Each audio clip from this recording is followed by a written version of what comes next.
बहुत समय पहले की बात है। धनीपुर नाम का एक गांव था। वहां के लोग खेती करके अपने परिवार का गुजारा करते थे। अपनी अपनी हरी भरी और लहराती फसलें देखकर लोग काफी खुश होते थे। उन सभी के खेत पहाड़ी चट्टानों के बीच में थे। अचानक उस गांव पर विपत्ति आ पड़ी। आसपास की चट्टानों से बड़े बड़े पत्थर टूटकर नीचे खेतों में गिरने लगे, जिससे उनकी हरी भरी फसलें नष्ट होने लगी।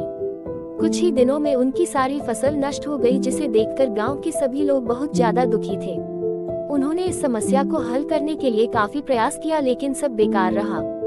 फसल खराब होने के साथ साथ उनकी जमीन भी पत्थरों के नीचे दब गई थी, जिससे वे दोबारा फसल उगाने के काबिल भी नहीं थे। जब कोई समाधान नहीं निकला तो वे सब गांव के सबसे बुजुर्ग व्यक्ति, जिसे वे सब बूढ़े बाबा कहते थे, उनके पास गए। बाबा ने उनसे कहा, रुको रुको, एक एक करके अपनी समस्या बताओ। तो सब ने कहा, बाबा, हम सब की समस्या एक ही है। हमारी हरी भरी लहराती फसल चट्टानी पत्थरों के नीचे दबकर अपनी जान दे चुकी है। खाने को तो हमारे पास अब कुछ रहा ही नहीं, और पत्थरों ने हमारी जमीन को भी घेर लिया है, जिससे हम दोबारा फसल भी नहीं उगा सकते। अगर ऐसा ही चलता रहा तो हमें आने वाले दिनों के लिए भोजन की व्यवस्था करने के बारे में भी सोचना पड़ेगा। लोगों की बातें सुनकर बूढ़े बाबा थोड़ा सोचने लगे, लेकिन इसी बीच गांव के कुछ लोग बोले, क्यों न हम शहर चले जाएं? वैसे भी गांव में इतनी कड़ी मेहनत करने के बाद भी हम केवल अपने परिवार का ही गुजारा कर पाते हैं। अगर शहर जाएंगे तो अच्छा पैसा कमा पाएंगे और एक आराम की जिंदगी भी जी पाएंगे। लेकिन तभी बूढ़े बाबा ने कहा, रुको रुको, थोड़ा सोचो। हमारे पूर्वजों ने इस जमीन और इस गांव के लिए कितनी कड़ी मेहनत की है, और अगर हम इस जमीन और अपने घरों को छोड़कर चले जाएंगे तो ये हमारे पूर्वजों का अपमान होगा, और हम अपने जन्मभूमि को इस तरह नहीं छोड़ सकते। गांव के लोगों ने बूढ़े बाबा की बात पर चिंता जताते हुए कहा, लेकिन बाबा, अगर हम यहाँ रहेंगे तो हमें खाना भी नसीब नहीं हो पाएगा। बूढ़ बाबा ने उन सभी लोगों को धैर्य बंधाते हुए कहा, अगर भगवान ने मुंह दिया है तो भोजन भी जरूर नसीब होगा। कुछ देर सोचने के बाद बूढ़े बाबा ने कहा, क्यों न हम इन पूर्वी दिशा के सभी पत्थरों को पश्चिमी दिशा में फेंक दें। इससे हमारी जमीन पहले की तरह ही स्वतंत्र हो जाएगी और हम दोबारा से इस पर फसल उगा पाएंगे। बूढ़े बाबा की बात सुनकर कुछ लोग सहमत हो गए, लेकिन कुछ लोग कहने लगे कि हमसे इतनी मेहनत नहीं हो पाएगी। लेकिन बाद में सब लोग मान गए और पूर्वी दिशा के सभी पत्थरों को एक एक करके पश्चिमी दिशा में फेंकने लगे। लगभग एक दिन में उन्होंने अपने खेतों को उन सभी पत्थरों के चंगुल से आजाद कर दिया। ये सब देख गांव के सभी लोग काफी प्रसन्न हुए।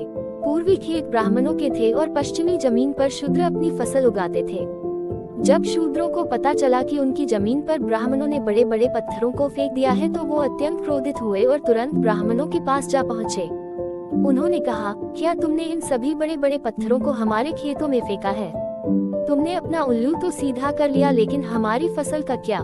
ब्राह्मणों ने जवाब देते हुए कहा, हमने तो अपना काम कर दिया, अब तुम्हें जो ठीक लगे तुम करो। ये सुनकर शूद्र काफी गुस्सा हुए और उन्होंने तुरंत पश्चिमी दिशा के सभी पत्थरों को एक एक करके पूर्वी दिशा में फेंक दिया। दिन भर यही सब चलता रहा। पत्थर पूर्वी दिशा में तो कभी पश्चिमी दिशा में। कुछ देर बाद हारकर सभी लोग बूढ़े बाबा के पास गए। उन्होंने अपनी सभी समस्याओं को उन्हें ठीक से बताया। बूढ़े बाबा ने हल बताते हुए कहा, एक काम करो, तुम इन पत्थरों को पूरे खेत की बजाय खेत के कोने पर इकट्ठा कर दो। बाकी बची हुई जमीन पर तुम फसल उगा पाओगे। लेकिन इस बार बूढ़े बाबा की बात मानने से सभी लोगों ने इनकार कर दिया। कुछ देर बाद बूढ़े बाबा ने कहा, ठहरो, एक काम करो, मैं आज रात अपने गांव देवता की पूजा करूंगा और उनका ध्यान करूंगा, साथ ही उनसे समस्या का हल भी पूछूंगा, फिर अगली सुबह मैं तुम्हें इसका जवाब दूंगा। गांव के सभी लोग बूढ़े बाबा की बात से सहमत हुए और उन्होंने कहा कि गांव देवता जो भी कहेंगे हम उनके आदेश का पालन करेंगे। अगली सुबह बूढ़े बाबा के पास सभी लोग इकट्ठा हुए और अपनी समस्या का समाधान पूछने लगे। बूढ़े बाबा ने कहा, गांव देवता ने कहा है कि हमारे यहाँ की सबसे ऊंची चट्टान पर उनका एक विशाल मंदिर बनवाया जाए, और साथ ही यह भी कहा है कि हम सबके घर उस मंदिर के आसपास ही होने चाहिए।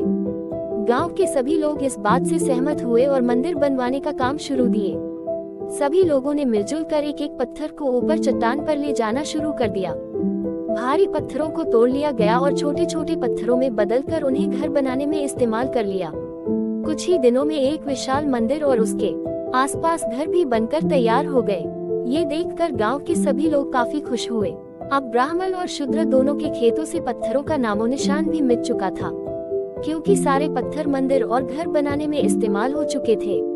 अब उनकी जमीन पहले की तरह स्वतंत्र हो चुकी थी और वे उस पर पहले की तरह फसल भी उगा सकते थे। अब उन्हें गांव छोड़कर जाने की भी कोई जरूरत नहीं थी। साथ ही चतुर बूढ़े बाबा ने अपने दिमाग का इस्तेमाल करके उन सभी लोगों की समस्या को भी सुलझा दिया। अब ब्राह्मण और शूद्र दोनों एक साथ उन्हीं घरों में रहते और उस मंदिर के सभी